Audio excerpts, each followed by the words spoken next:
everyone, Sabrina here. Welcome back to my channel. Today I wanted to go over all of my 2020 makes for the last half of the year since I sort of fell off the wagon about posting. After June, things got a little crazy for everybody, but also in my life there were quite a few changes and things that happened that just kept me from making videos, and I did still continue to sew, but at a very minimal rate to what I normally try to do, just based on working from home. And at one point I had so much stuff in my sewing room from visiting my grandmother. She had to move and she is not able to sew anymore, so I ended up inheriting and taking home a lot of her sewing supplies and various things. So this room had so much stuff in it, like 50 pounds of sugar in a 5-pound sack sort of scenario, that I could hardly function in here, let alone sew. So anyway, with that being said, I wanted to just kind of go through quickly what I made, kind of talk about what happened in those 6 months, and now I'm trying to get back into my normal schedule of things. So without further ado, let's go ahead and take a look at what I was making. So first and foremost, like a lot of home seamstresses and sewers, I started making masks. For the most part, I was making masks for friends and family.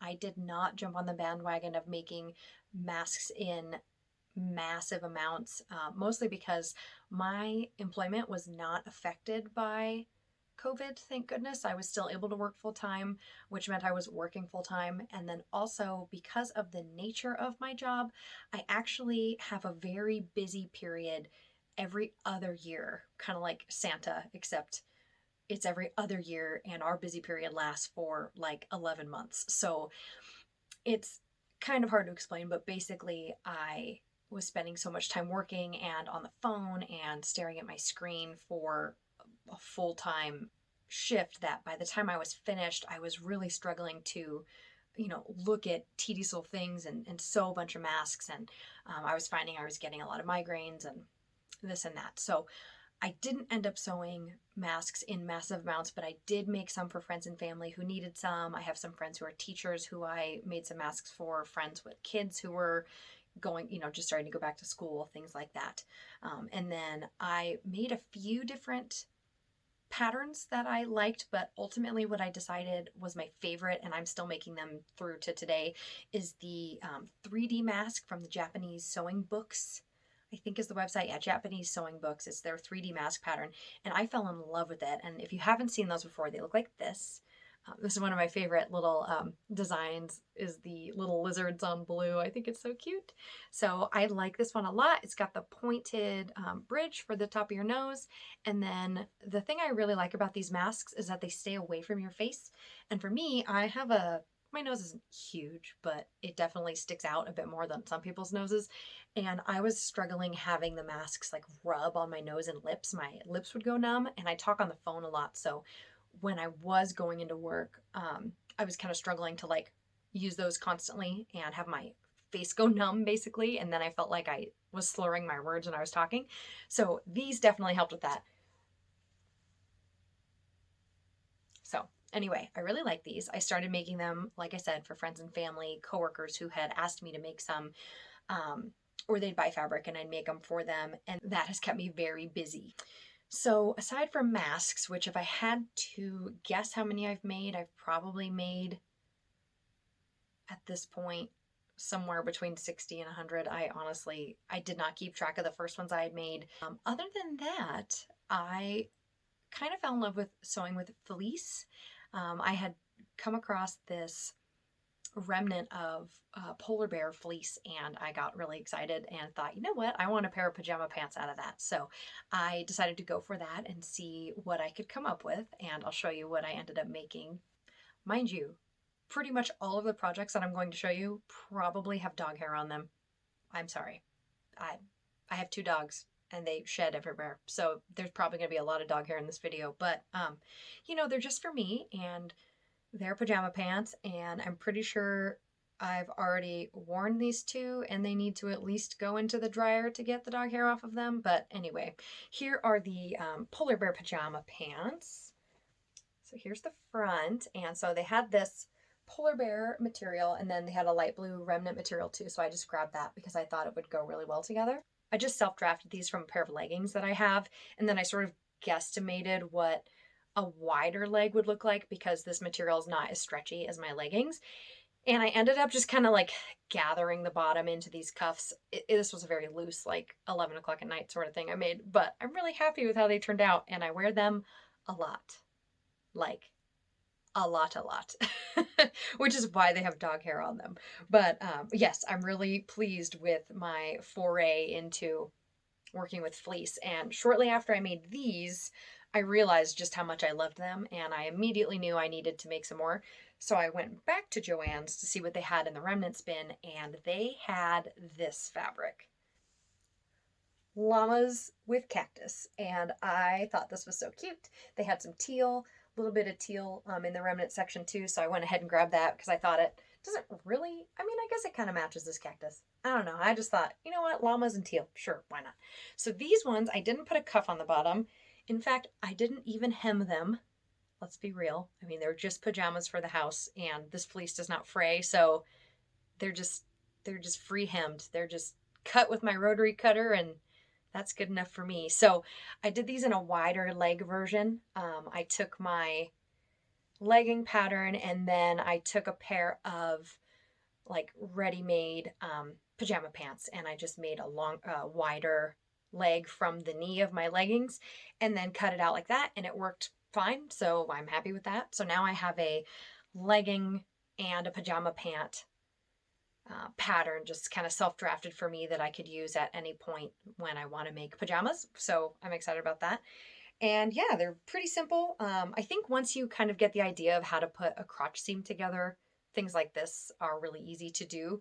And actually for both of these pairs, I didn't even use my serger. Normally when I use fleece for anything, I just use my serger because I don't know. I guess I always thought that you needed to serge fleece for some reason. I think because I used Minky once and it was a complete disaster, so I assumed that you would have to serge fleece too, but because it doesn't fray, I just ran it through my sewing machine, and I think the first pair took like 45 minutes to put together, and then the second pair was like maybe 25 because I had already done it recently and remembered how it all went together.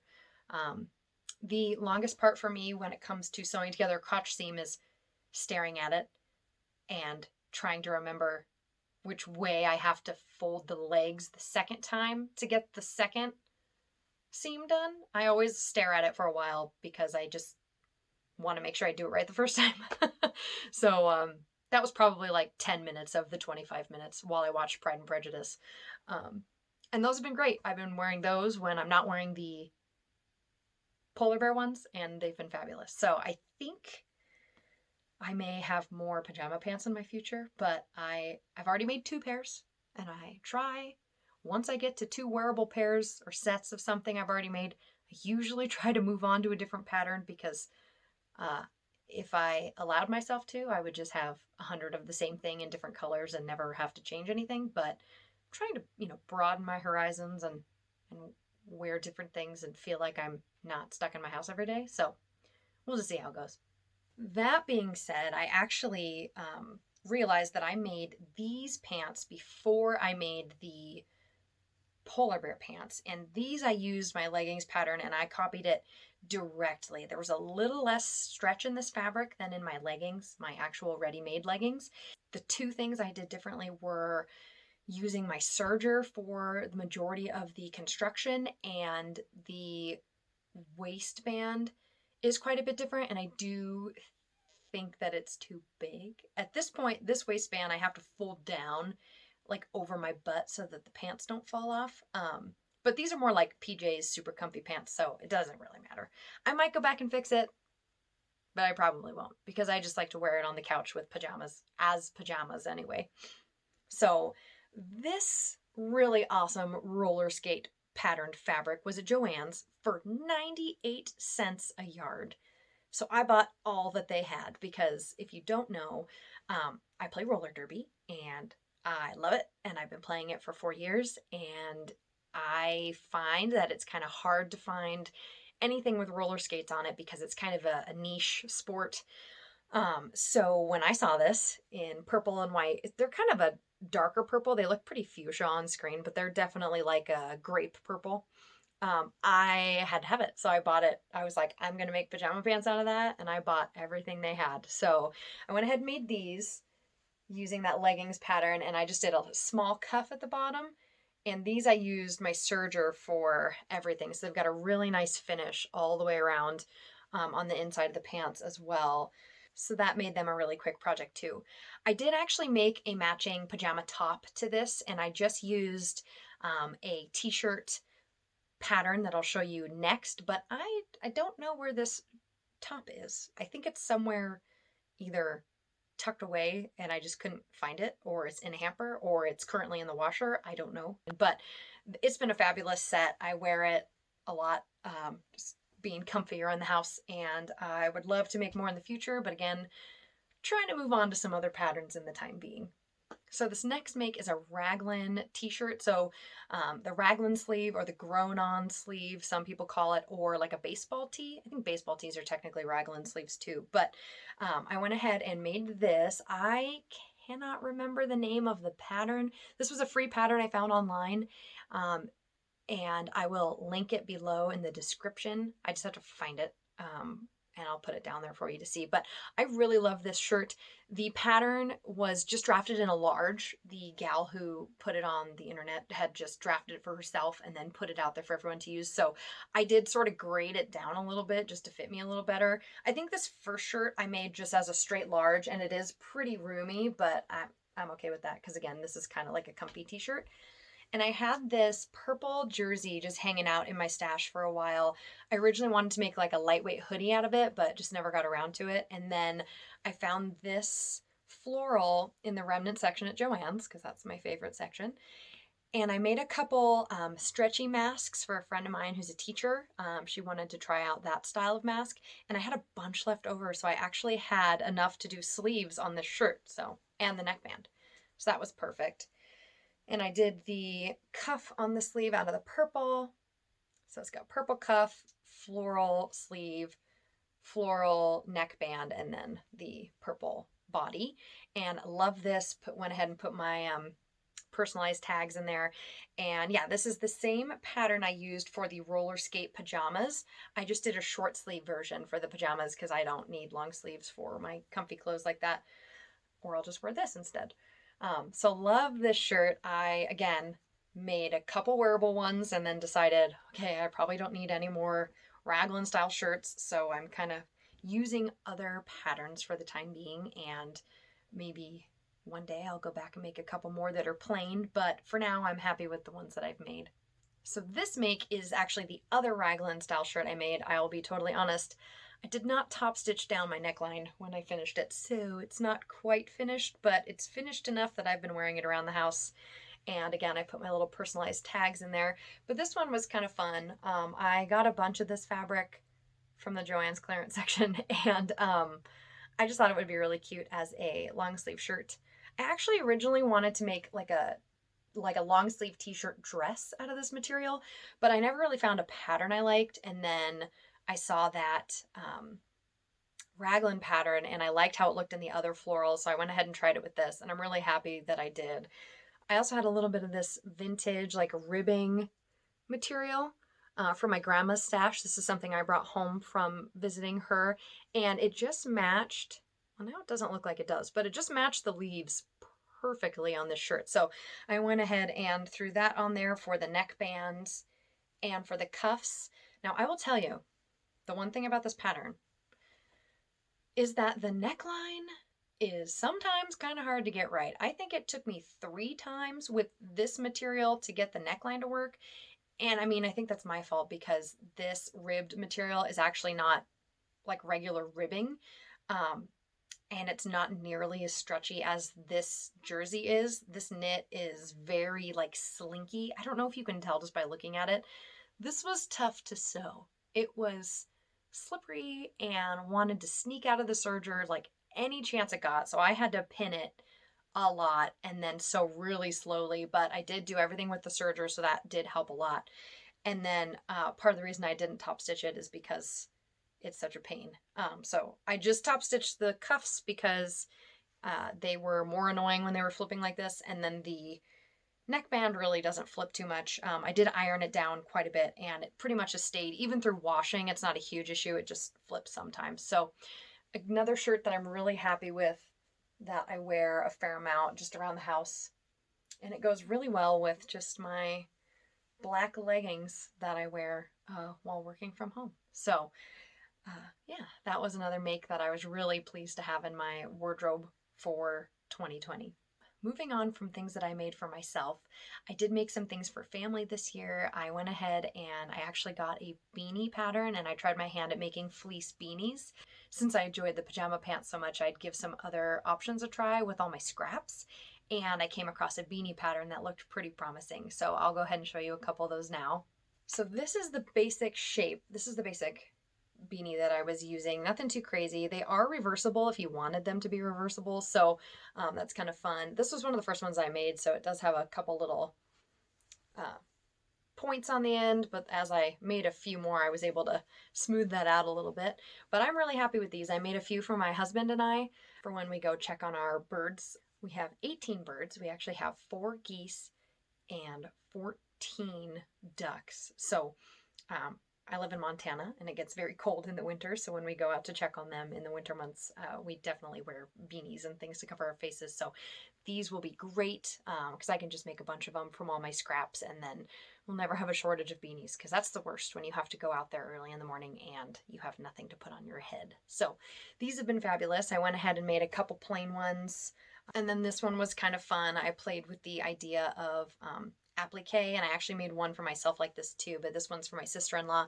I actually cut out a llama from my pajama pant material and stitched it on there like a little applique, and I just think it's so cute. You can either roll them up and do them kind of like a standard beanie, or if you put them on and then kind of like slouch them down, they become like a slouchy beanie, and I think it looks cute either way. So yeah, just a little something to keep everybody's heads warm. I made a bunch of those.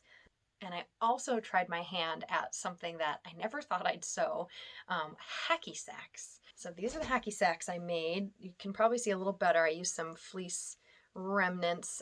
So with this blue one, you can see a little better kind of how they're shaped. So I made a circle, and then this is just a strip of fabric. I sewed the circle to the strip, and then sewed the other circle to the strip, left a hole, filled it up with like pea gravel, rocks, kind of rocky stuff. And yeah, I made a handful of these for my nephews, and super fun. And I think I'm going to make actually myself a set, maybe a little smaller if I can, because I actually know how to juggle. My husband and I both know how to juggle randomly. We both learned when we were kids.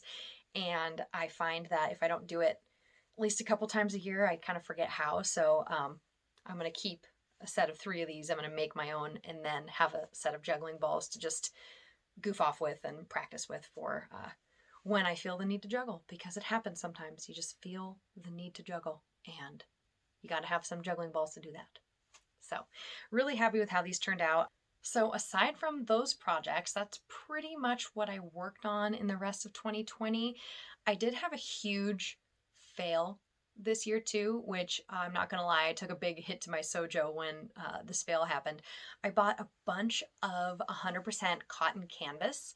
If anybody is familiar with Carhartt, I wanted to make my own pair of Carhartt overalls for working outside and being outside with the ducks and whatnot.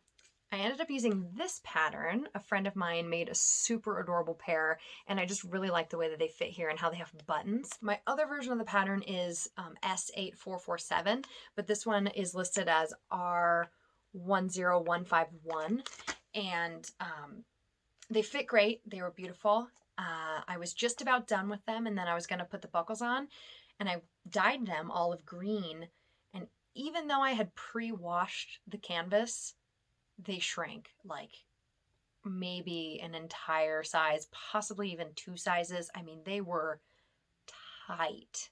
So I was really bummed about that. I'm sure any of you guys who have been sewing for a while just know when you have a project that you've worked on really hard and it fits great and you're all excited, then you wash it and you think that because you pre-washed it, it's fine.